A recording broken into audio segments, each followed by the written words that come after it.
ايه يعني هتموتي لو صبرت دقيقه؟ رجلي وجعاني شايفاني بعرج. خلاص يا عم حقك عليا، لو عاوزني اوصلك تعالى. لا طالما بتقولها بحمقى كده ومش طايقاني اتكل على الله يا ست. كمان بتخبط على العربيه، ده انت يومك مش معدي انا نازلالك. هو في ايه يا عم؟ هو انت عمال لك لك لك لك لك لك؟ هو انت ما صدقت تتخانق؟ ما قلت لك تعالى اوصلك وكنا خلصنا من الحوار ده. نخبي ليه في اسرارنا وانا وانت ما فيش غير. خلاص طالما انت مصره توصليني وصليني، بس انا رجلي وجعاني قوي. تعالى يا عم سندك، خلينا نخلص. نكلم مين يفكرنا يا روح الروح. هاي يا سيدي، عايز تروح فين بقى؟ انا عايز اروح لاسرع طريق لقلبك. نعم بتقول ايه؟ ست اسمعيني اهدي بس كده. انا كنت المفروض اصلا اركب مواصله رايحه اول عباس، ومن اول عباس اركب المترو الصغير، ومن المترو الصغير اركب التروماي، ومن التروماي هتبقى ايه؟ ايوه يعني انا هوديك فين دلوقتي؟ ما فهمتش. امشي وانا هوصف لك، امشي. يلا يا عم اديني وصلتك ساعه ونص. خلاص انا همشي انا بقى شويتين دول على رجلي. السلام عليكم.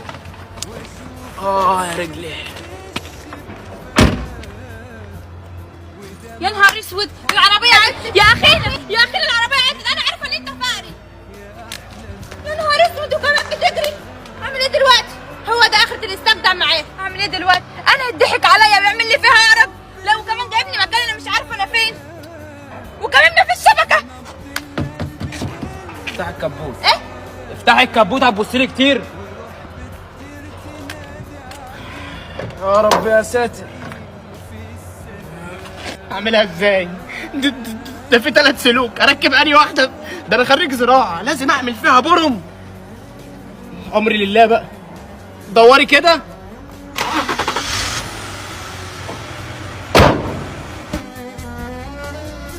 السلام عليكم. استنى بس، رايح فين؟ مش عارفه اعمل معاك. طب بص، دي حاجه بسيطه كده. ايه اللي انت بتعمليه ده؟ بتطلعي لي فلوس. طيب طب ايه اللي يرضيك او عايز ايه دلوقتي؟ انا عايزك انت تاني؟ عايز يعني نتمشى مع بعض شويه. ده انت كده ماشي. يلا بينا. في عز سكوتنا نتكلم، عيوننا بتحكي وبتحلم، وانا حسيت بانفاسك تدفي ايديا وتسلم. بقول لك ومن غير صوت. بس انا اتبسطت قوي النهارده، اليوم كان تحفه. ما عشان انا اللي وقعت مش انت. عادي فدايا. مين صاحب العربيه دي؟ مين حضرتك؟